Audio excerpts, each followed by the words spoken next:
शांति। आज बाबा कहते मीठे बच्चे,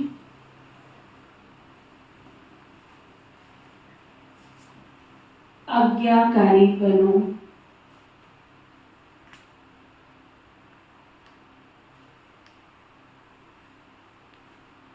बाप की पहली आज्ञा है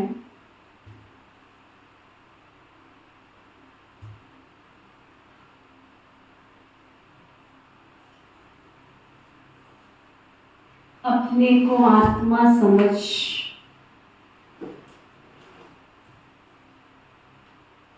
बाबा को याद करो।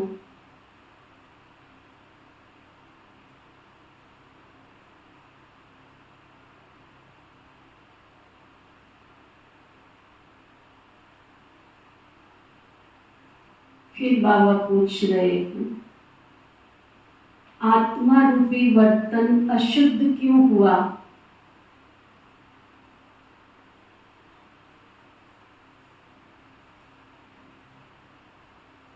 उसको शुद्ध बनाने का साधन क्या है?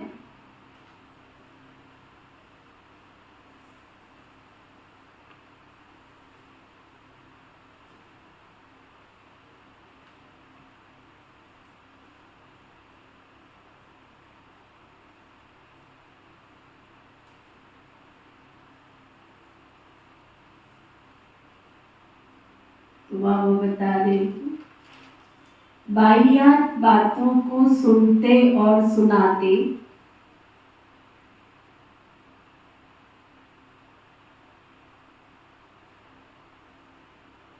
आत्मा रूपी वर्तन अशुद्ध बन गया है।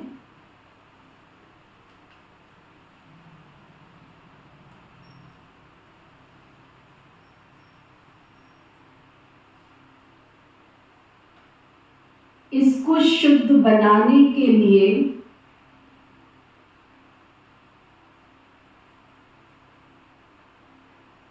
बाबा का फरमान है,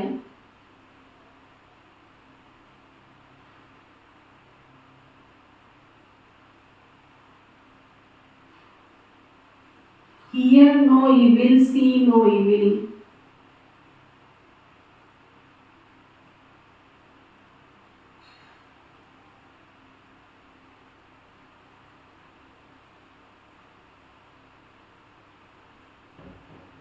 एक बाप से सुनो,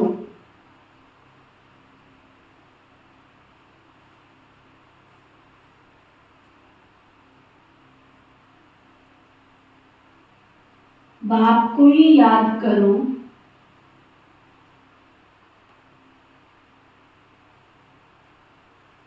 तो आत्मा रूपी बर्तन शुद्ध हो जाएगा।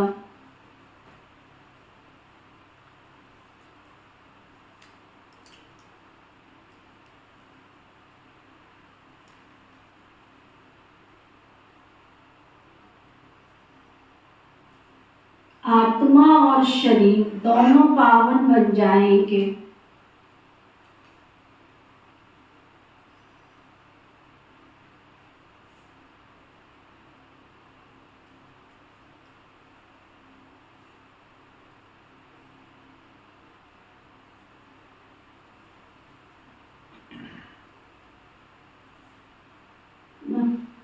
आत्मा को शुद्ध करने का आधार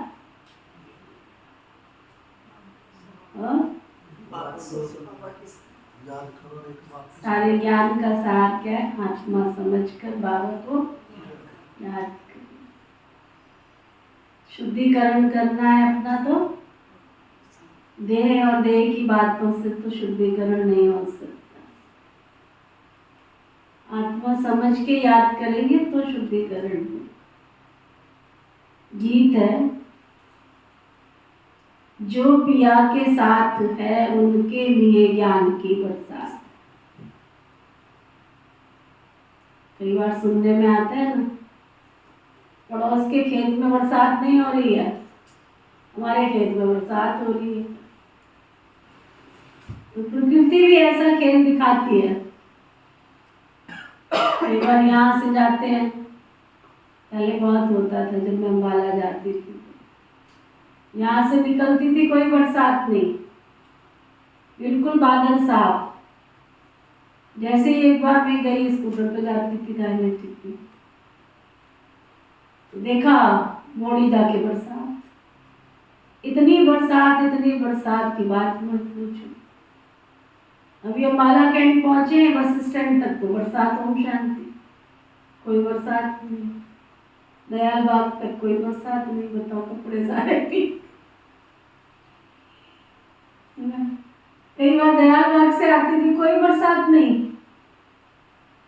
और जैसे बस स्टैंड पहुंचे तो बरसात, बात मत पूछो। तो प्रकृति भी दिखाती है, जरूरी नहीं है। ऐसे ज्ञान की बरसात भी बाबा कहते किसके ऊपर होगी? जिनके साथ शिव बाबा होगा, या कहते कि जो शिव बाबा को अपने साथ रखेंगे उनके ऊपर ही ज्ञान की बरसात हो सकती है। ओम शांति। ओम शांति का अर्थ तो बच्चों ने समझा हुआ है।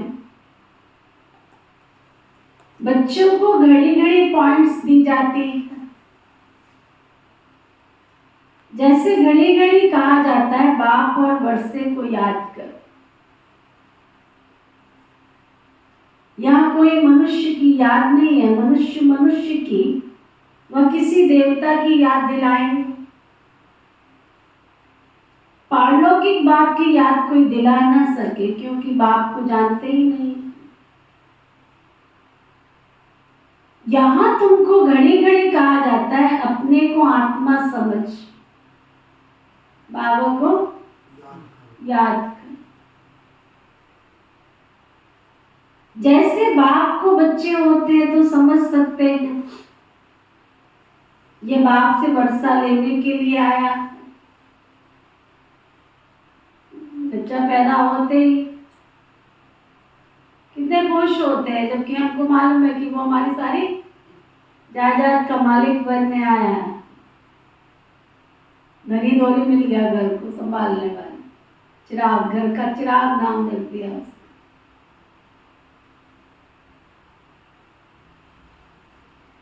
बाबा कहते यहाँ भी ऐसे ही है।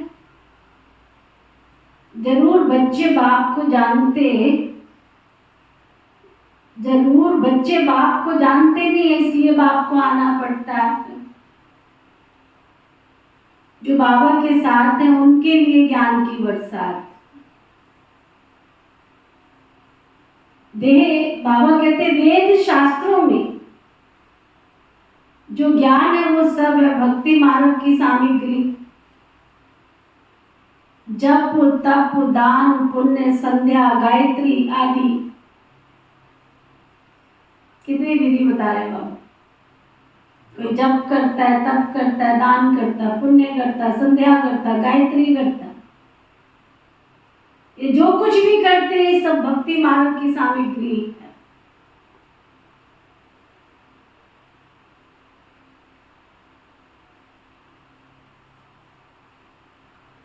सन्यासी भी भगत हुए, पवित्रता बिगर कोई शांति धाम घर वापस जा नहीं सकता। चाहे तुम यज्ञ करो, चाहे तप करो, चाहे दान करो, चाहे पुण्य करो, चाहे गायत्री मंत्र का जाप करो, जब तक आत्मा पवित्र नहीं बनी है तब तक घर वापस जा नहीं सकती। और मुझे बड़ी हैरानी होती है, लाखों रुपया खर्चा करके, हजारों रुपया खर्चा करके लोग प्रभात फेरियां अपने घर में बुलाते, बुलाने लगे किसी। और जब मेरे पास समाचार आते हैं कि फलाना खाता है, फलाना पीता है, बहन जी फलाना रोज रात को ड्रिंक करके सोता है और सुबह वो उठ करके भक्ति के, शिव के और देवी के गीत गाता है या नाचता है भगवान के आगे, ये क्या है? कई जगह से समाचार आता है कि जो जगराता करते हैं वो पीछे बैठ करके पी रहे होते हैं, क्योंकि उनको रात को जागना है। क्या ऐसी भक्ति सिद्धि को प्राप्त कराएगी?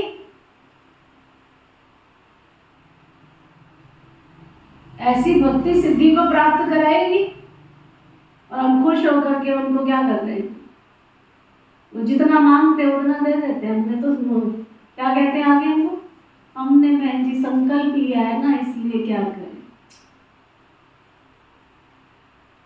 तो स्पष्ट शब्दों में गीता में लिखा है, मैं यज्ञ, तप, दान, पुण्य, गायत्री मंत्र आदि से नहीं मिलता हूं, मैं मिलता हूं मन, वचन, कर्म की पवित्रता के आधार पर, शुद्धिकरण के आधार पर।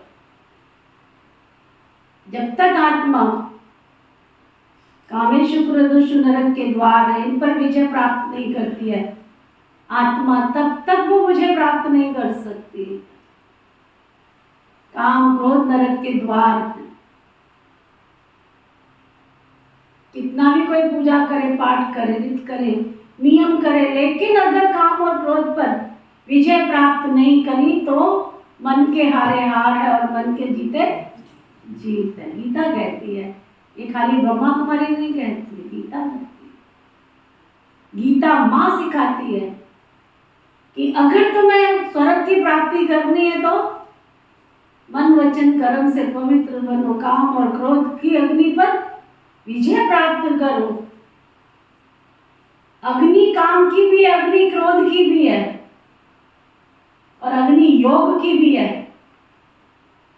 एक अग्नि मनुष्य को जलाती है और एक अग्नि मनुष्य की आत्मा को साफ, स्वच्छ, निर्मल बनाकर शांत और शीतल बनाती है। दोनों में अंतर है ना। एक अग्नि कचरे को भस्म करती है, एक अग्नि जब यज्ञ कुंड में डलती है तो वो वातावरण को शुद्धिकरण में परिवर्तन करती है, और अगर कचरे के ढेर को जलाती है तो प्रदूषण फैलाती है। दोनों में अंतर।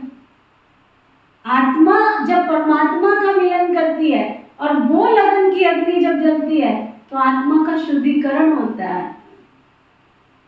तो बाबा कहते हैं, परंतु सारी दुनिया तो ऐसे नहीं करेगी, बात यह है सारी, उन्हों के इस हठयोग की भी ड्रामा में नूंद है। तुम बच्चों को राजयोग सिखलाने कलप कलप एक ही बार आता हूं। मेरा और कोई अवतार होता ही नहीं। Reincarnation of God, वह तो हुआ ऊंचे ते ऊंच पे reincarnation of जगत अम्बा और जगत पिता भी तो जरूर चाहिए। वास्तव में reincarnation अक्षर से बाप से ही लगता है। सदगति दाता तो एक बेहद का बाप ही है। यूं तो हर एक चीज फिर से reincarnate होती है। जैसे अभी भ्रष्टाचार है तो कहेंगे भ्रष्टाचार reincarnate हुआ, फिर से भ्रष्टाचार हुआ, फिर से श्रेष्ठाचार भी आएगा। reincarnate तो हर चीज का होता है ना। अभी पुरानी दुनिया है, फिर नई आएगी। नई दुनिया की बात कहेंगे, फिर से पुरानी दुनिया भी आनी है।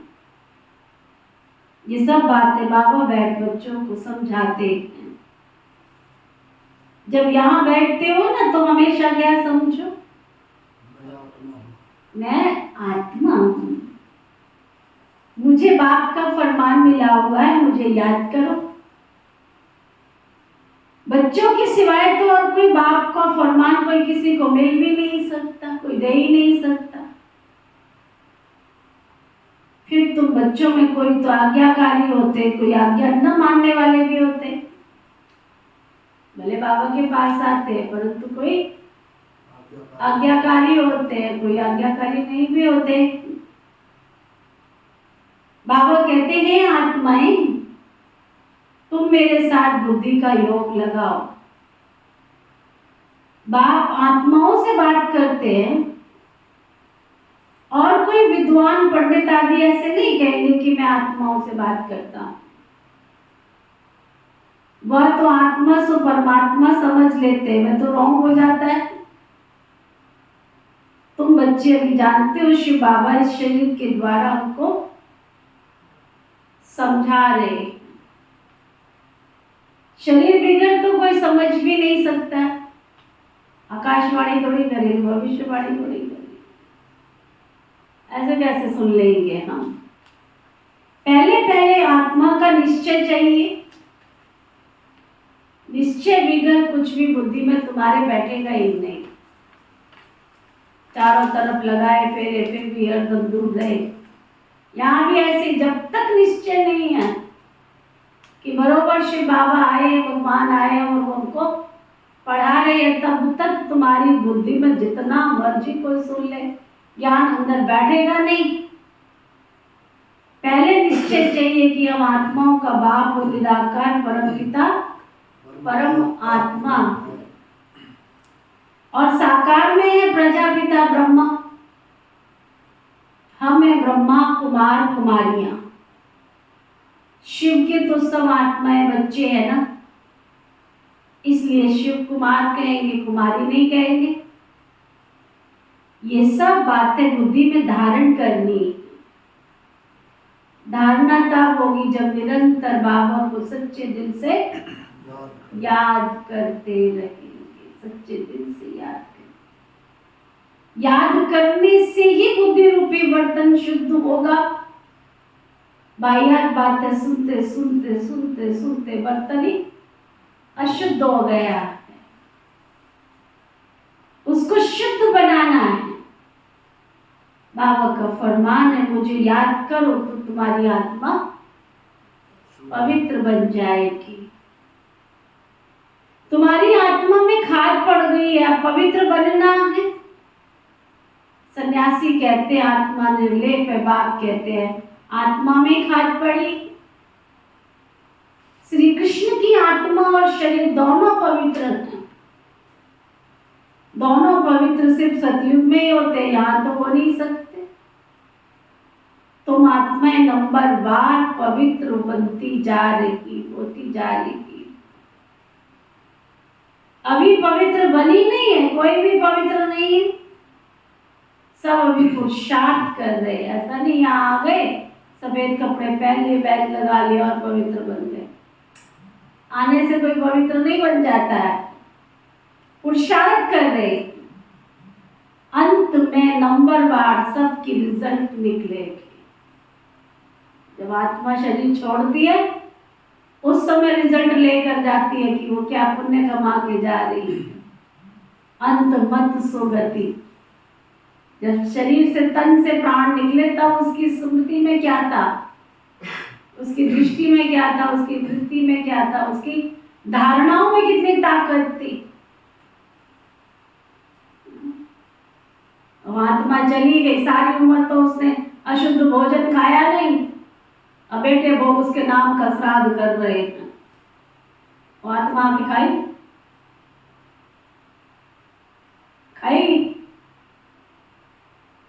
सारी उम्र उसने अपवित्र आत्माओं के हाथ का भोजन नहीं खाया, पवित्रता का संकल्प लिया, अब अपवित्र आत्माएं भोजन बना रही हैं और बुला रही हैं, वो खाएगी आके, खाएगी? सोचो जरा, बहुत गहरी गति है कर्मों की, बहुत गहरी गति है। अंत समय अगर तुमने अपवित्र आत्माओं का भोजन स्वीकार किया है तो तुम्हें सारी उम्र तक अपवित्र आत्माओं का ही भोजन खाना पड़ेगा, क्योंकि तुम अंत में किस स्थिति में गए हो, किस पोजीशन में जा रहे हो संसार से, किस पोजीशन में जा रहे हो। इसलिए हमारे अम्बाला में देखो, जो पुराने भाई बहन जो बिल्कुल पक्की धारणा वाले थे, उनके बच्चे घर में नहीं श्राद्ध करते, सब आश्रम पे करते, सबका श्राद्ध, सबके नाम का श्राद्ध, और रोज ही चलता रहता है, आज इसका दोपहर का पूरा खाना बनता है, पूरा परिवार आता है, आकर के बाबा को प्यार से भोग लगाता है, भोजन खुद भी खा के जाता है, जो बाबा के घर में बच्चे ब्राह्मण आत्मा उनको भी खिला के जाते हैं। सारी उम्र तो उन्होंने पवित्रता की धारणा की, अशुद्ध भोजन टच नहीं किया, अब हम घर में उनको अशुद्ध आत्मा को भोजन खिलाएंगे क्या? ऐसे खाएंगे वो? सच्चे दिल से अगर तुम श्राद्ध कर रहे हो तो बड़ी कर्मों की गहरी गति है, इतनी पक्की अटूट धारणा चाहिए। इसलिए बाबा बार बार कहता है अंत मत सो गति, तुम्हारी अंत में गति कैसी होने वाली है वो देखो। तुमने भविष्य की तैयारी की है, इतना अपने बच्चों में बाबा के घर के लिए प्यार दिखाया, इतनी श्रद्धा, इतना प्यार, इतना विश्वास, इतना अंदर अटल अखंड निश्चय। बाबा के ऐसे ऐसे पक्के बच्चे वसीयत में पहले लिख करके गए, मेरी अंत मत सो गति, किसी भी दुनिया की अशुद्ध आत्माओं को मत टच भी मत करने देना मेरी बॉडी को। ये तन भी बाबा का है, ये मन भी बाबा का है, ये धन भी बाबा का है।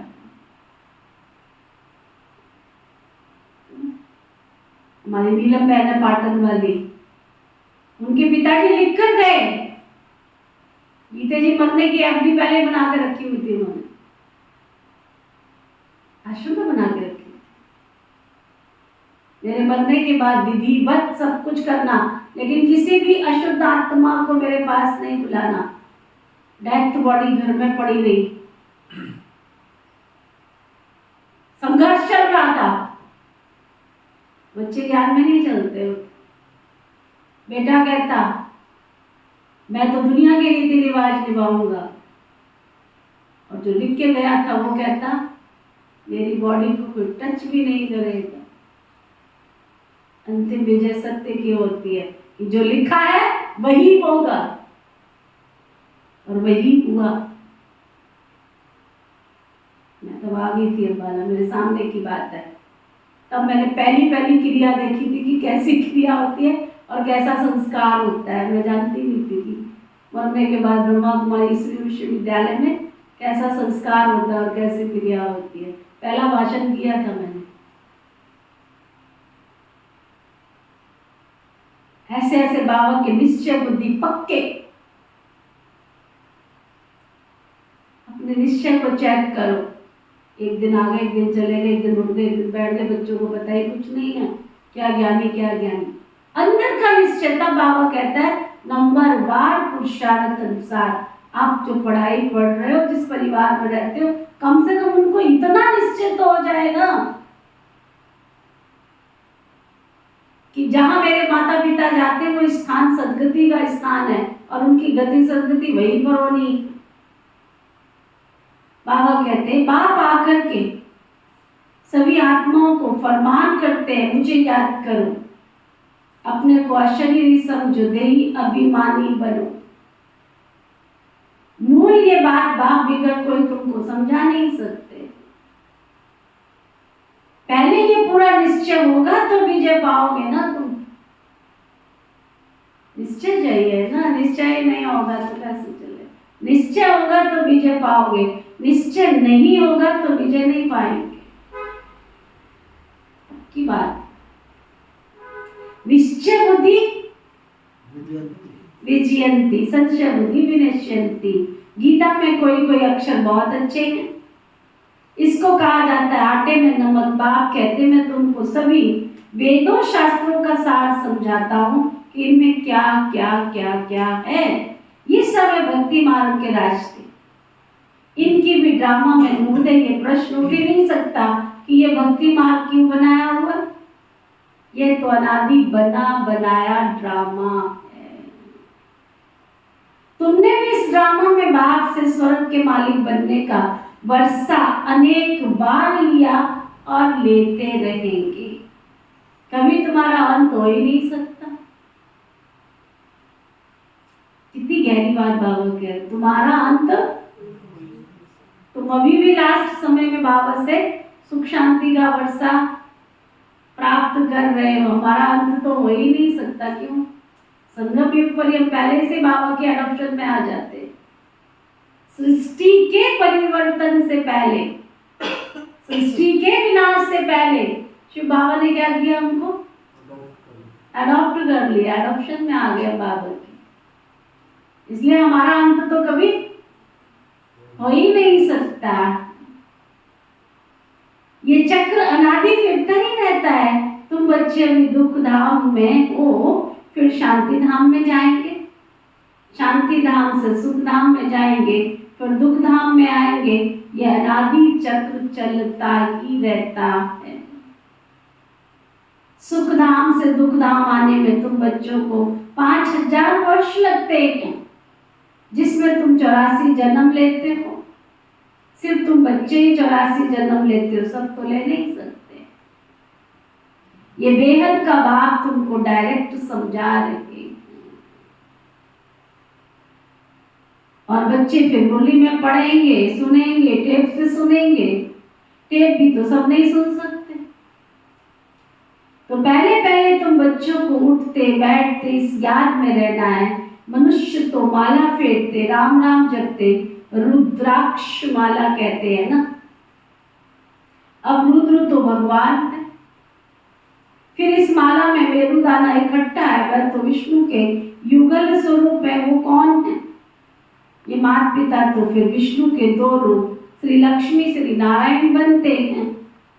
इसलिए इनको मेरू कहा जाता है। फूल है शिव बाबा, फिर मेरू ये मम्मा बाबा, जिनको माता पिता कहा जाता है। माला बनाते, ऊपर बनाते एक माला, फिर उसके बाद 2 मुखी रुद्राक्ष, फिर 3 मुखी रुद्राक्ष, फिर सिंगल मुखी रुद्राक्ष। ये भी एक दुनिया में कैसे रीति रिवाज है। बाबा कहते हैं ये माता पिता जो विष्णु के 2 रूप श्री लक्ष्मी श्री नारायण बनते हैं, इसलिए इनको मेरू कहा जाता है। फूल है शिव बाबा, फिर मेरू ये मम्मा बाबा, जिनको माता पिता कहते हो। विष्णु को माता पिता नहीं कहेंगे, लक्ष्मी नारायण को माता पिता, तो उनके बच्चे ही कहेंगे ना। आजकल तो सबके आगे जा करके तुम्हें मातश्च पिता, तुम्हें बंधुश्च सखा, तुम्हें वा कहते रहते हैं। पता ही नहीं है किसके सामने कहना है, कुछ भी पता नहीं किसके सामने कहना है, ये भी नहीं पता किसको कह रहे हैं, ये भी नहीं पता कौन सी भक्ति कर रहे, यही नहीं पता।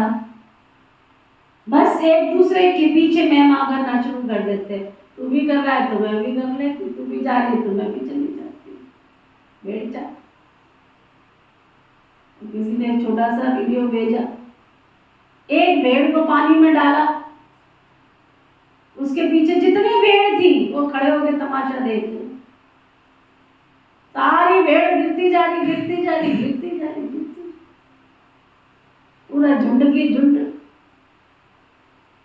कोई शैतानी ख्यालात वाला होगा, सुना, बेचारा पीछे से आ रहा था अपनी भेड़ों को लेकर के, भेड़िया आगे से एक ने एक भेड़ को पानी में फेंक, वो सारी भेड़ को भेड़ चाल, इसलिए भारत में क्या कहते, भेड़ चाल। एक के पीछे फॉलो करने लग पड़ते हैं। ये सब अनराइटियस दुनिया है। कलयुग को कहा जाता है अनराइटियस, सतयुग को कहा जाता है राइटियस। वहां आत्मा और शरीर दोनों पवित्र होते हैं। सतयुग में श्री कृष्ण गोरा है, फिर अंतिम जन्म में उनकी आत्मा सांवरी बनी। ये ब्रह्मा सरस्वती इस समय सांवरे है ना, फिर अंतिम जन्म में उनकी आत्मा सांवरी बनी। ये ब्रह्मा सरस्वती इस समय सांवरे है ना, आत्मा काली बन गई है तो उनका जेवर भी काला बन गया। सोने में खाद पड़ती है, उससे जेवर भी जो बनता है वो खाद वाला बनता है। सतयुग में जब देवी देवताओं की गवर्नमेंट है, तो सतयुग में देवी देवताओं की गवर्नमेंट है, तो वहां पर खाद आदि कुछ डलती नहीं है। एक दिन मैंने सुनाया ना, बाबा का जब फाउंडेशन पढ़ रहा था तो कई बाबा के बच्चों ने अपना सोना चांदी हीरा मोती सफल किया। तो पुराने जमाने का जो आया मेरे पास, वो तो गई मैं देने के लिए उसको, है ना, तो पूरा की पूरा मिला। और कई ऐसे थे जिनमें खोट इतनी थी जो बात मत पूछो। तुम्हारा होगा वो 20,000 का, 25,000 का, 50,000 का, वो तो पूरा काट के निकला ही कुछ नहीं उसमें से, खोट की खोट। तो सतयुग में तो आप सोचो कितना, इमेजिन करो, देवी देवताओं के सिर पर मुकुट दिखाते हैं। अगर 18 कैरेट वाला मुकुट बना के सिर पर रखा जाए तो वो तो मुकुट लेके घूमेंगे ही नहीं, है ना। मुकुट का बोझ ही कितना होगा। और 22 कैरेट का, 24 कैरेट का मुकुट होगा तो पता ही नहीं चलेगा सिर पर मुकुट है कि नहीं। तो जो चीज जितनी प्योर होती है उतनी हल्की होती है ना, अंदर से साफ स्वच्छ। तो बाबा कहते हैं देवताओं की गवर्नमेंट में झूठ की खाद कुछ पड़ती नहीं, वहां तो सोने के महल होते, सोने हीरे जवाहरात के सुंदर सुंदर महल होते हैं। भारत सोने की चिड़िया था, सोने की चिड़िया। अभी तो मुलम्मा बन गया। ऐसे भारत को फिर से स्वर्ग बाप ही बना सकते हैं। बाबा समझाते श्रीमद् भगवान वाच है ना, श्री कृष्ण तो देवी गुणों वाला है, 2 भुजा 2 टांग वाला। चित्रों में कहा नारायण को, कहा लक्ष्मी को बुझाती है, समझते कुछ भी नहीं। ओम अक्षर भी कहते हैं, ओम का अर्थ है, बाबा ओम का अर्थ बताते हैं, ओम मनन में गॉड, जिधर देखता हूं उधर गॉड ही गॉड है। परंतु ये तो रॉन्ग हो जाता है ना। ओम माना अहम आत्मा, बाबा भी कहते अहम आत्मा, परंतु मैं सुप्रीम हूं इसलिए मुझे परम पिता परम आत्मा कहा जाता है। मैं परम धाम में रहता हूं। ऊंचे थे ऊंच भगवान, फिर सूक्ष्म बर्तन में ब्रह्मा विष्णु शंकर की आत्मा है, फिर नीचे आओ तो ये मनुष्य लोक, वह दैवी लोक में आत्माओं का लोक जिसको मूल वतन कहा जाता है। ये सब बातें समझने और समझाने की है। तो बच्चों को अभी अविनाशी ज्ञान रत्नों का दान मिलता है। तुम क्या दोगे? क्या है तुम्हारे पास जो दोगे? क्या है जो तुम दोगे बाबा को? अगर करके तुमने सोने की फुल्ली बाबा को पहना दी, फुल्ली मानो अंगूठी, चलो हीरे की पहना दी, एक हीरे की अंगूठी किसी ने दे भी दी, कान की बालियां दे दी या कुछ दे दिया, कन्वर सोना दे के, रजिस्ट्री तो महल की करा रहे हो। कन्वर सोना दे के रजिस्ट्री तो महल की करा रहे हो। बाबा तो तुमको सोने की दुनिया में लेके जाने वाला है, क्या दोगे तुम उसको? बाबा कहते तुमको अविनाशी ज्ञान रत्नों का दान देता हूं, जिससे तुम भविष्य के लिए इतने माला माल डबल सिरताज बन जाते ना, माला माल डबल सिरताज बन जाते। श्री कृष्ण को दोनों ताज दिखाते हैं ना। फिर वही बच्चा चंद्रवंशी में आता है तो 2 कला कम हो जाती, फिर वैश्यवंशी में आएंगे और 4 कला कम हो जाएगी, फिर लाइट का ताज उठ जाएगा, बाकी रतन जड़ित ताज रहेगा। फिर जो अच्छा दान पुण्य करते हैं, सारा हिसाब किताब, दान पुण्य भी हर एक कोई थोड़ी कर सकता है।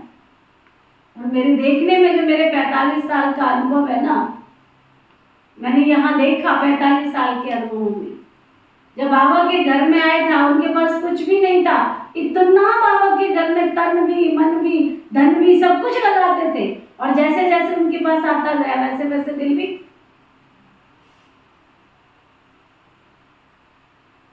सचमुच प्रैक्टिकल देख है। बाबा कहते सहयोग करना दान करना ये भी सब थोड़े ही कर सकते, सहयोग सब थोड़े ही कर सकते, लेकिन फिलॉसफी कहती है, साइंस कहती है जो दोगे, 1 मटर का दाना डालते हो, 1 मटर का दाना डालते हो, कितनी मटर निकलती? 1 मटर की एवरेज कितनी है? एवरेज तो किसी को नहीं, तो मटर के ऊपर भी कितना तो उसके बहुत फायदे लगते हैं बहुत। चलो एवरेज बताओ ना, नहीं तो ये तो पूछा ही थी। वो वही कम से कम 100 तो हो गई। 1 मटर का 100 मान के चलो, तुमने 1 मटर दाना दे दिया, अगर दे भी दिया 1 मटर दाना, तो रिटर्न तो तुमको जब प्रकृति वर्तमान में प्रकृति को 1 बीज डालते हो तो वो हजारों टन सोना पैदा करके दे सकता है। धरती से जो अनाज निकलता है उसको धरती का सोना कहते हैं ना। 1 गेहूं का दाना डालते हो, कितने गेहूं निकलते हैं, है ना? तो सोचो, विचार करो, हम कितना कर रहे हैं, कन्वर्ट करते हैं, भगवान हमको मनवर करता है, माला माल बना देता है। बाबा कहते जो अच्छा दान पुण्य करते हैं उनको 1 जन्म के लिए अच्छी राजाई मिल जाती, फिर दूसरे जन्म में अच्छा दान पुण्य किया तो फिर राजाई मिल सकती। यहां तो तुम 21 जन्मों के लिए राजाई प्राप्त करते हो, मेहनत करनी पड़ती है। इसलिए बाबा कहते, बाप का बाप परिचय देते हैं, बच्चे आई एम सुप्रीम सोल, इसलिए उनको परम पिता परम आत्मा अर्थात परमात्मा कहा जाता है। तुम बच्चे उस सुप्रीम को याद करते हो, तुम हो शालिग्राम, वो है शिव का बड़ा लिंग और शालिग्राम मिट्टी के बनाते हैं। ये कौन सी आत्माओं का यादगार है, यह भी कोई नहीं जानते। तुम शिव बाबा के बच्चे भारत को स्वर्ग बनाते हो, इसलिए तुम्हारी पूजा होती है, ऐसे नहीं पूजा होती। तुम अपनी तन मन धन हड्डियां लगाते हो बाबा की सेवा में, फिर तुम देवता बनते हो तो तुम्हारी पूजा होती है। शिव बाबा के साथ तुम इतनी सेवा करते हो, इसलिए शालिग्रामों की पूजा होती है। तो जो उत्तम से उत्तम कार्य करते हैं, जो उत्तम से उत्तम कार्य करते हैं उनकी पूजा होती है, और कलयुग में जो अच्छा काम करते हैं उनका यादगार बनाते हैं। कल बाप तुम बच्चों को सारे सृष्टि चक्र का राज समझाते हैं, अर्थात तुमको स्वदर्शन चक्रधारी बनाते हैं। स्वदर्शन चक्र विष्णु को तो नहीं हो सकता, वह तो देवता बन गए ये सारा ज्ञान तुमको है, फिर लक्ष्मी नारायण बनेंगे तो ये ज्ञान नहीं रहेगा, वहां तो सबकी सदगति हो जाती है। तुम बच्चे ये ज्ञान अभी सुनते हो, फिर भविष्य में राजाई प्राप्त कर लेते हो, स्वर्ग की स्थापना होगी, फिर ज्ञान की दरकार नहीं रहती है। बाप ही आकर अपना रचना का परिचय देते हैं। सन्यासियों ने माताओं की निंदा कितनी की, नर के पैर की जूती, नरक का द्वार, नारी सब कितनी निंदा की। बाप आकर के माताओं को उठाते हैं। बाप कहते हैं ये सन्यासी ना होते तो भारत कामचिता पर बैठकर एकदम खाक हो जाता। जब देवी देवता वाम मार्ग में गिरते हैं तो उस समय अर्थ के बड़ी जोर की होती है और फिर सब कुछ सोना चांदी ना होती, सब नीचे महल चले जाते हैं और खंड आदि हो जाते। बाबा कहते और खंड आदि होते नहीं है, भारत ही होता है ना उस समय, इस्लामी आदि तो पीछे आते हैं, तो फिर वह सदियों की चीजें यहाँ रहती नहीं। तुम जो सोमनाथ का मंदिर देखते हो ना, वह कोई बैकुंठ का नहीं है, ये सब भक्ति मार्ग में बना है, जिसको मोहम्मद गजनवी ने आदि ने 14 बार बड़े घर भर के नोट करके लेकर चले गए। बाकी देवताओं के महल आदि तो कुछ भी देखने को भी नहीं मिला, वो तो सब महल की महल सब नीचे धरती में चले गए। अभी समुद्र अपनी मर्यादा छोड़ेगा, सब समुद्र कहते हैं, समुद्र सब रत्नों की थालियां भर भर के ले आए थे, सारा सोना चांदी हीरे मोती सब महल बाहर निकल करके आ जाएंगे। ऐसे नहीं कि महल नीचे गए ऊपर, नहीं, वह सब अंदर से टूट फूट सड़ जाते हैं, फिर उसी समय खोदते तो कुछ ना कुछ मिलता। अभी तो कुछ भी नहीं मिलता है। शास्त्रों में तो कितनी बात है, ये सब लिखी थोड़ा ही है। सदगति दाता तो एक बेहद का बाप ही है। पहले पहले तो निश्चय चाहिए, बस बात सारी ये, पहले तो निश्चय चाहिए। निश्चय में ही माया बिगड़ डालती है। कहते भगवान कैसे आएगा, अरे शिव जयंती है तो जरूर आए होंगे। बाप ने समझाया, मैं बेहद के दिन और बेहद की रात के संगम युग पर आता हूँ। ये कोई जानते नहीं है किस समय आता हूँ, तुम बच्चे जानते हो। बाप ने ये नॉलेज दी है और दिव्य दृष्टि से ये चित्र आदि बनवाए हैं। गीता में कल्प वृक्ष का कुछ वर्णन है। बच्चों को कहते हम तुम अभी कल्प पहले भी थे, फिर कल्प कल्प मिलते रहेंगे। मैं कल्प कल्प तुमको ये ज्ञान दूंगा। तुम कल्प कल्प मिलते रहेंगे और मैं तुमको कल्प कल्प ये ज्ञान दूंगा। ये चक्र भी सिद्ध होता है, परंतु तुम्हारे सिवाय कोई इन बातों को समझ न सके। ये सारे सृष्टि के चक्र का ज्ञान है, जरूर कोई ने तो ये बनाया होगा ना। बाप भी इस पर, बच्चे भी इस पर समझाते रहते हैं। बाबा ने भी समझाया, बच्चे भी आगे दूसरों को समझाते रहते हैं। अच्छा, मीठे मीठे सिक्के लदे बच्चों प्रति माता पिता बाप दादा का याद प्यार और गुड मॉर्निंग। रूहानी बाप की रूहानी बच्चों को नमस्ते। हम सब रूहानी बच्चों को रूहानी बाप दादा को दिल व जान सिख व प्रेम से नमस्ते नमस्ते नमस्ते जी। धारणा के लिए मुख्य सार, हर बात में निश्चय का आधार, हर बात में विजय का आधार निश्चय है। निश्चय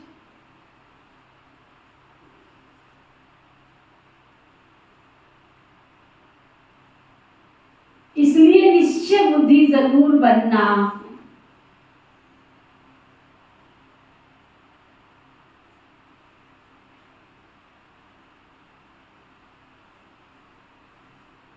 हर बात में विजय का आधार निश्चय है, इसलिए निश्चय बुद्धि जरूर बनना है।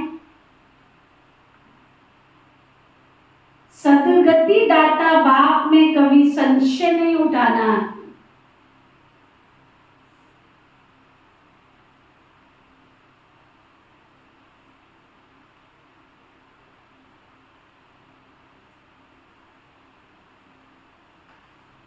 बुद्धि को पवित्र व शुद्ध बनाने के लिए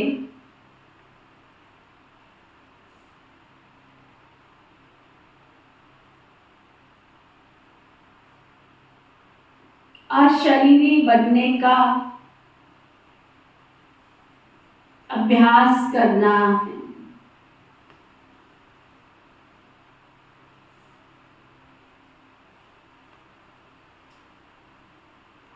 बुद्धि को पवित्र व शुद्ध बनाने के लिए अशरीरी बनने का अभ्यास करना है।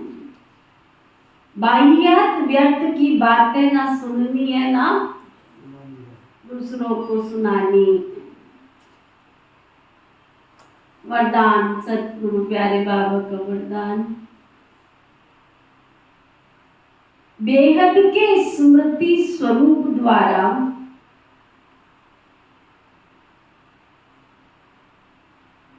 हद की बातों को समाप्त करने वाले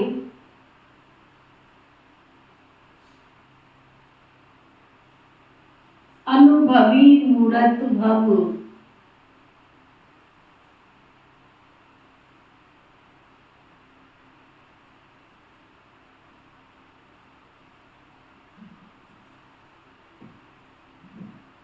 क्या वरदान दिया बाबा ने? बेहद की स्मृति स्वरूप द्वारा हद की बातों को समाप्त करने वाले कौन बन जाएंगे?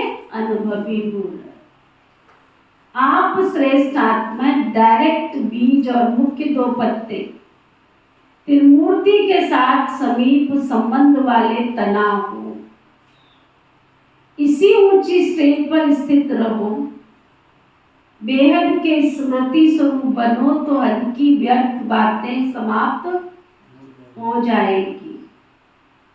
अपने बेहद के बुजुर्गपन में आओ तो सदा सर्व अनुभवी मूर्त हो जाएंगे। जो बेहद के पूर्वजपन का ऑक्यूपेशन है उसको सदा स्मृति में रखो। आप पूर्वजों का काम है अमर ज्योति बन अंधकार में भटकती हुई आत्माओं को ठिकाने पर लाना। क्या काम है ये तुम्हारा? कितना अच्छा टाइटल दिया बाबा ने, अमर ज्योति बनकर, तो ना अंधकार में भटकती हुई आत्माओं को रोशनी में लाना, ठिकाने पर लाना।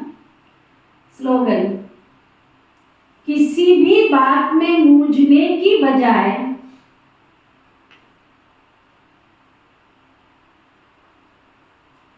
मौज का अनुभव करना ही मस्त योगी बनना है। आज का व्यक्ति इशारा, सफलता प्राप्त करने का विशेष आधार है हर सेकंड, हर श्वास, हर खजाने को सफल करना।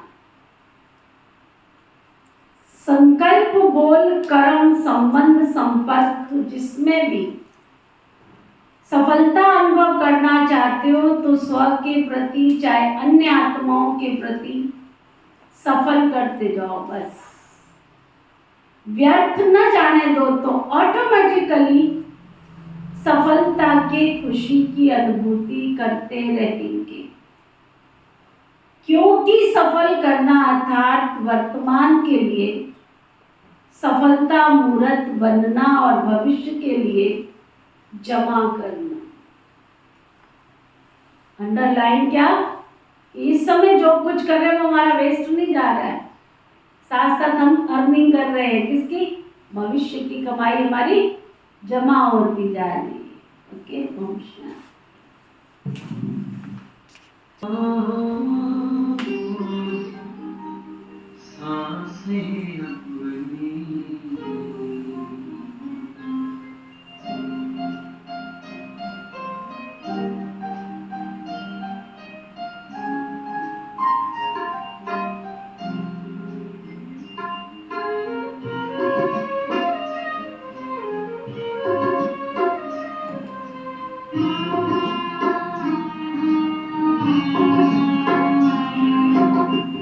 सफल कर लो सांसें अपनी,